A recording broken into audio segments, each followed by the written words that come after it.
vamos a hablar de toda la cotidianidad, pero sobre todo vinculado al derecho, al buen derecho. Y para eso tenemos a Trajano Vidal Potentini, que está con nosotros, que es el presidente de la Fundación Justicia y Transparencia. Buen día, Trajano. Bueno, muy buenos días al país y a ustedes mi gratitud especial por la posibilidad, ¿verdad?, de esta interactividad por un medio de tanta trascendencia e importancia, y más aún este programa que es ya más que una tradición en la familia dominicana. Hace unos días que queríamos tenerlo por acá, porque hemos discutido mucho sobre todo lo que ha pasado esta semana. No, y que en las últimas semanas se han producido tantas decisiones vinculadas al derecho, que es bueno llevar orientación sobre estas acciones que se han desarrollado, ¿verdad? Por ejemplo, diríamos que están en proceso de continuidad y de seguirse desarrollando, sí, que será para largo toda esta dinámica. Muchas veces el común de la población no lo comprende. Exactamente. No lo comprende. Por ejemplo, este tema de ley de extinción de dominio que fue recientemente aprobada y tiene un plazo de 1 año para entrar en vigencia. Nos gustaría saber la posición que tiene Justicia y Transparencia sobre la aprobación de esta ley. Lo primero que tendría que decir es que nosotros estuvimos apoyando todo el proceso de discusión de la misma, porque hemos estimado que se corresponde con lo que son esas aspiraciones de cualquier sociedad, sobre todo con temas de corrupción política, de gran criminalidad, que es para lo que debería estar esa ley específicamente orientada: a corrupción política, trata de personas, narcotráfico y el lavado de activos relacionado siempre con infracciones naturalmente que de gravedad, y con ello pues los otros tipos penales. Y estuvimos en todo este proceso. Ahora estamos imbuidos en ir socializando la ley. Nosotros prácticamente todos los fines de semana estamos dando conferencias en todo el territorio nacional a partir de lo que son las seccionales del Colegio de Abogados. Y de hecho el próximo del 10 al 17 del mes de septiembre estaríamos llevando a cabo conjuntamente con Colombia, que es el país icónico en estos temas.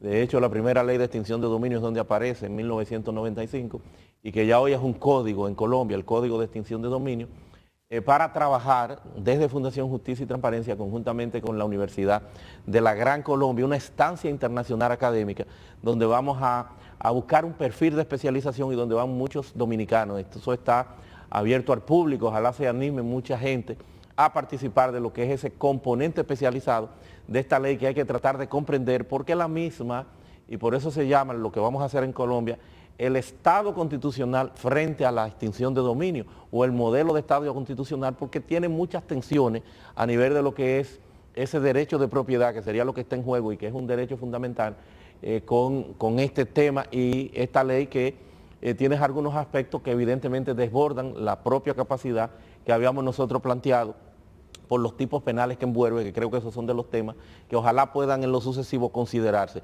Digo los tipos penales porque prácticamente es un vaciado, no solamente del Código Penal, sino de leyes especiales. El artículo 6 de esa ley, que como dicen ustedes, tiene un plazo diferido para entrar en vigencia, estaríamos hablando de julio o del próximo año, y en ese plazo diferido para su vigencia habrá que ir aceitando, habrá que ir poniendo a tono a los operadores de este sistema para poder, en este caso, empoderarse de lo que es esta herramienta nueva. O sea, para que sea la aplicación. La aplicación, pero tiene el inconveniente de que el artículo 6, prácticamente un vaciado del Código Penal, y con ello además también leyes especiales como los delitos tributarios, los delitos de alta tecnología, los delitos de medio ambiente, los delitos financieros, y ello pues supone entonces un menú, una cantidad de delitos de forma irracional que tienen vocación de extinción de dominio. Por ejemplo, ¿qué hace la extinción de dominio si lo que busca es reivindicar la capacidad del Estado dominicano con aquellos bienes, aquellos temas que son fruto de esa denominada llamada criminalidad organizada en el más gran nivel, a que tú vengas y metes entonces un delito de acción privada, lo que tiene que ver también con derecho de autor y propiedad intelectual, aspectos que son de naturaleza privada, donde lo que está persiguiendo una persona es un resarcimiento? ¿Qué buscaría un ministerio público en ese tema que no le compete ni le importa para venir a buscar bienes, para reivindicarlo en beneficio del Estado? Entonces tiene muchas falencias que hay que tratar de corregir, como el hecho de que son los jueces de corte de apelación quienes van a trabajar esto. No debería ser, No debería ser. porque es un invento que pudiera trastocar hasta lo que son las funciones naturales de estos jueces de corte de apelación, que con ese híbrido, con ese invento, tendrían entonces que disponer de un juez de control, de una especie de juez de la instrucción, de lo mismo de estos jueces de apelación, para conocer, debió haber sido un tribunal especializado de primera instancia. Doctor, esta ley, digamos que fue promulgada recientemente, ¿aplicaría para los casos que tenemos ahora vigentes? Digamos, caso Medusa, caso Antipulpo, todo este tipo de casos que tenemos. Mira, por eso vamos nosotros para Colombia, porque la ley es una ley, en principio una ley tipo, la que le da esa vigencia, o la que por lo menos inspira una ley modélica de Naciones Unidas, la Oficina de Droga y el Delito, una ley de 47 artículos en principio. Esta tiene 107, te dice que ha sido en alguna forma estructurada como una especie de Frankenstein, recogiendo muchos aspectos que buscaron la clase política después de más de 10 años, que fue lo que se duró discutiendo la ley. Entonces, hay que decir que esto se da al margen de lo penal. En esta ley sí hay autonomía, y por eso en alguna medida pues tiene, si se quiere, más que una presunción de inocencia, una presunción no de inocencia, sino lamentablemente de ilegalidad en relación a los bienes. Por eso te lo deslindan, te lo apartan y te dicen, mira, eso no tiene que ver con el componente penal. Eso es un juicio a los bienes, por eso es un procedimiento de naturaleza civil. Y como es un procedimiento, no debe ni beneficiar ni perjudicar a nadie, es lo que te dicen, sino que las leyes procesales son de aplicación inminente e inmediata. Entonces, en teoría, cuando viene a ver, como es un tema que no tiene que ver con lo penal, y son casos que estarán en curso perfectamente, en la mayoría de esos casos, se pudiera entronizar la posibilidad. Va a depender de cómo esto se puede explicar, de cuáles son las tensiones que la misma tiene con el derecho, de cuál es la experiencia comparada. En la mayoría de los países pues tiene el tema hasta de, si se quiere, planteado del contexto de la misma ley, que es que sea irretroactiva. Porque si tú ves en un lado, que es otra de las incongruencias que yo pudiera apreciar, y es que la ley tiene, por ejemplo, la prescripción en el ámbito civil de 20 años, pero la prescripción de cualquier delito, que debe ser el que cobije previamente, cualquier delito grave, es de 10 años. 10 años. Entonces, algo que tú no puedes perseguir en lo penal en 10 años, pero sí en lo civil, porque es un procedimiento civil, sí por 20 años. Entonces, poco importa incluso que te declaren inocente, oigan esto, poco importa que te declaren inocente para que se pueda, como quiera, aplicar la ley, porque en teoría no tiene que ver con lo penal ni es 2 veces por la misma causa. Entonces, independientemente de que se logró la ley de extinción de dominio, entonces muchos tratadistas del derecho tenían razón con lo que se estaba proponiendo. Entonces, ve Trajano Potentini, el especialista, el jurista, un término de esta ley en el Tribunal Constitucional. Sí, yo creo que son muchos aspectos que hay que mejorarle. La ley naturalmente vino para quedarse.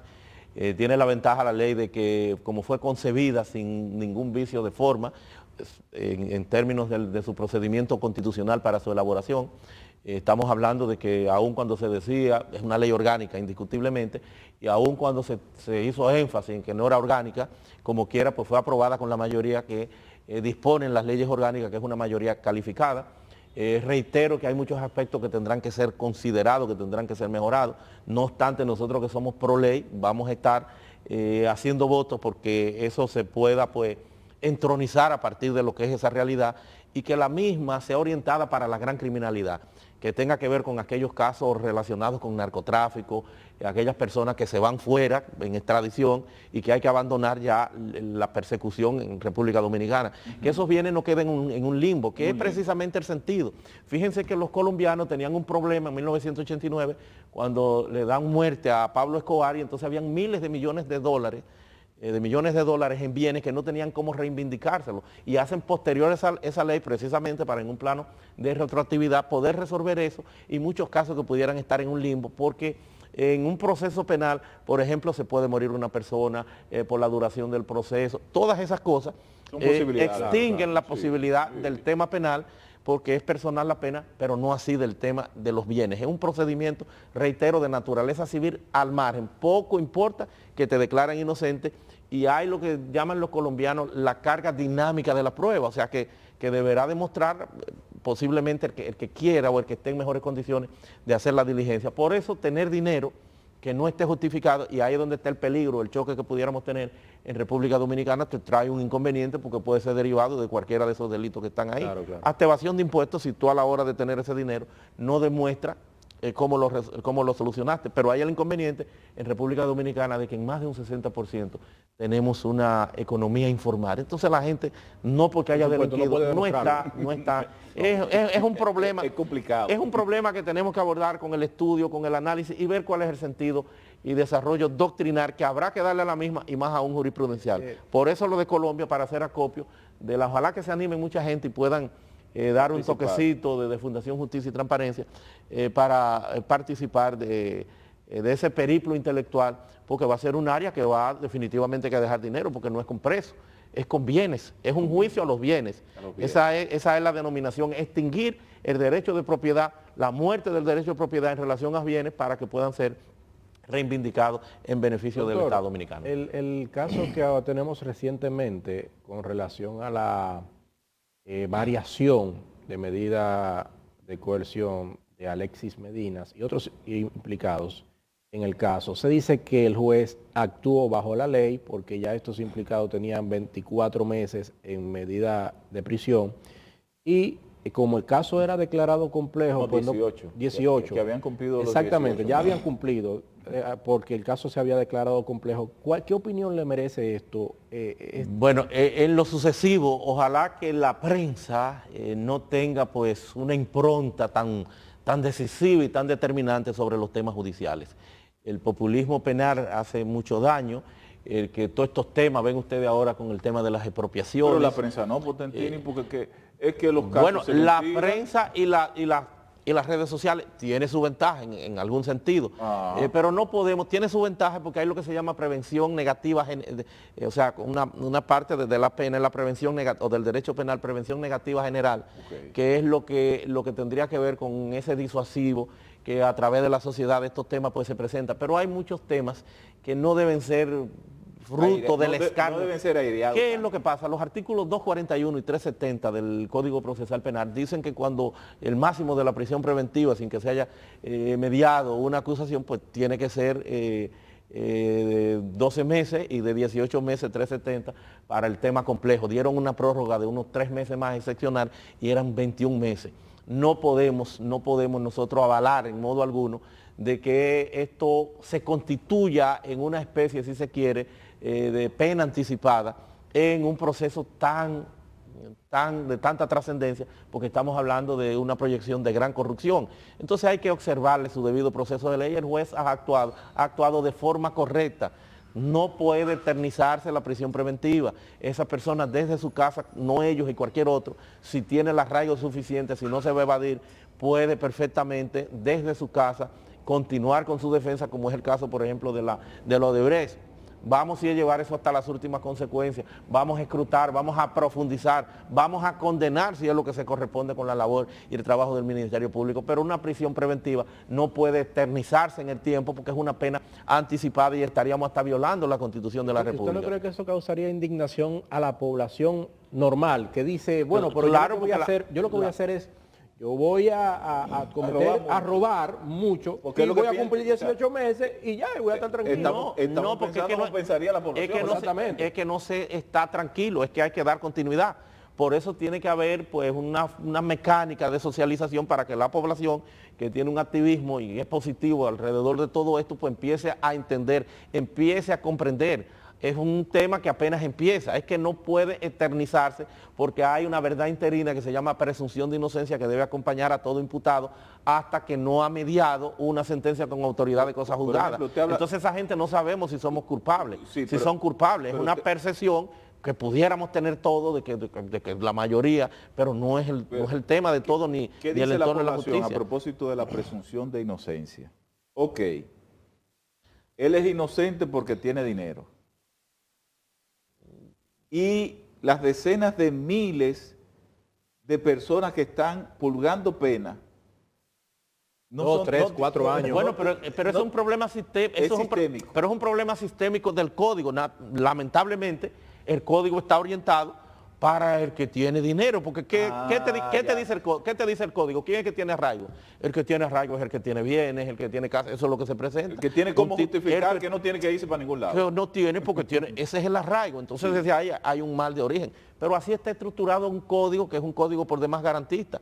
Ojalá que no continuemos siendo el campeón del mundo en prisión preventiva, que hay temas que andan mal. Ciertamente la justicia, como decía Camacho, incluyendo el Ministerio Público, porque no se puede quedar fuera, no está en condiciones, tiene que crecer, tiene que avanzar con más tribunales, con más personal, con más presupuesto, porque se desbordan sus capacidades. Fíjate que doña Miriam hablaba en un momento de que están investigando unos 400 casos y apenas van por 5 o 6 de gran corrupción, como es el planteado en el tema de las expropiaciones, pero evidentemente que no dan abasto con lo que le ¿Usted no corresponde cree que está y muy mucho cargada- menos el sistema. cargada Totalmente, porque el caso Medusa no habrá ni siquiera cómo manejarlo, no son 12.274 páginas, solamente los abogados pidieron 3, 4 meses porque fue un disco duro, 3.500 y tantas pruebas, 400 testigos, cada quien con capacidad de replicar todo ese proceso. Hay que buscar una fotocopiadora, un centro de fotocopiadora para imprimir. Y una algo, sala, la sala de la Suprema para el tema de los testigos, Sí. porque no son los 400 de los 60 y tantos imputados, solamente cada uno, porque hay 41 personas físicas y 22 morales, estamos hablando de 63 imputados por 3 que tienen cada uno esa capacidad, Sí. estamos hablando de 189 abogados solamente, los que tendrían vocación de estar en ese juicio. Sí. Entonces eso habría que segmentarlo, el artículo me parece que es 64 del Código Procesal Penal, plantea esa mecánica, esa posibilidad de que se pueda segmentar, porque ciertamente debió haber sido un poquito más hábil el Ministerio Público, porque lo que tiene que ver con la comida de los presos de la Victoria no tiene que ver con la construcción de la Victoria. Sí. Segmentar, individualizar todos esos casos y así, Dividir lo los tengan, casos. y así Trajano, lo tengan varios jueces. Trajano, ¿no sería esta decisión a propósito de la variación de la medida de coerción tanto a Alexis Medina como a Fernando Rosa y otra persona de apellido Santana? ¿No sería esto una posible derrota dentro de la función del Ministerio Público a nivel investigativo que no aportó las pruebas en el tiempo suficiente? Bueno, es que ¿Podría hay, leerse así? es que hay un problema de logística que desborda evidentemente, no del Ministerio Público, del propio esquema de justicia que desborda sus capacidades. Ellos están haciendo lo que pueden, yo creo que están haciendo un trabajo que tenemos nosotros que respaldar a ese Ministerio Público en la labor que está haciendo. No es una derrota porque esa gente pueden desde fuera dar continuidad y que es lo que se va a hacer a su proceso. Eso es una mecánica normal, ojalá que no sea solo con ellos y que otros tantos que estén en esas condiciones también no tengan que seguir purgando esa especie de pena anticipada. Pero el Ministerio Público, como lo está haciendo con la Odebrecht, va a poder hacerlo con estos imputados que tienen el arraigo y que no van gente ya incluso de avanzada edad. Doctor, aprovechando el momento que usted está aquí, no podemos dejar pasar por alto el tema de la violencia, violencia de género, violencia por incidentes, este tema que está cargando mucho a la población. ¿Qué opinión Desde el merece? punto de vista legal, ¿soluciona eso? Mira, la violencia de género tiene el gran inconveniente de que hay un diseño que no se corresponde con el enfoque de integralidad a nivel de políticas públicas que hay que darle en la República Dominicana al abordaje de ese tema, que necesita evidentemente que educación, formación, pero la misma estructuración de un ministerio de la mujer es un enfoque errado, es un enfoque equivocado. Ese ministerio tiene que ser reconvertido y desde aquí hacemos nosotros esa propuesta, ojalá que algunos legisladores se animen y la hemos reiterado, lo hemos planteado por años, se animen en no tener un ministerio de la mujer, sino un ministerio de la familia. Hay que dar ese enfoque de integralidad de una familia que tiene que ser analizada desde la diferente óptica y que tiene que tener una intervención que tome en condiciones, en este caso, en ese enfoque integral, todos los factores que convergen ahí en el tema violencia de género. La delincuencia ciertamente ha desbordado todas las capacidades de la policía y del propio gobierno. Hay como un cáncer que ha hecho metástasis en ese fenómeno social, porque hablar de la seguridad pública no es un tema de policía. A la policía le corresponde un segmento, es un enfoque de políticas públicas, de mejores condiciones de vida, de diagnosticar, de levantar cuáles son las causales de este quehacer cada vez más y más en ascenso de la delincuencia y cómo tal entonces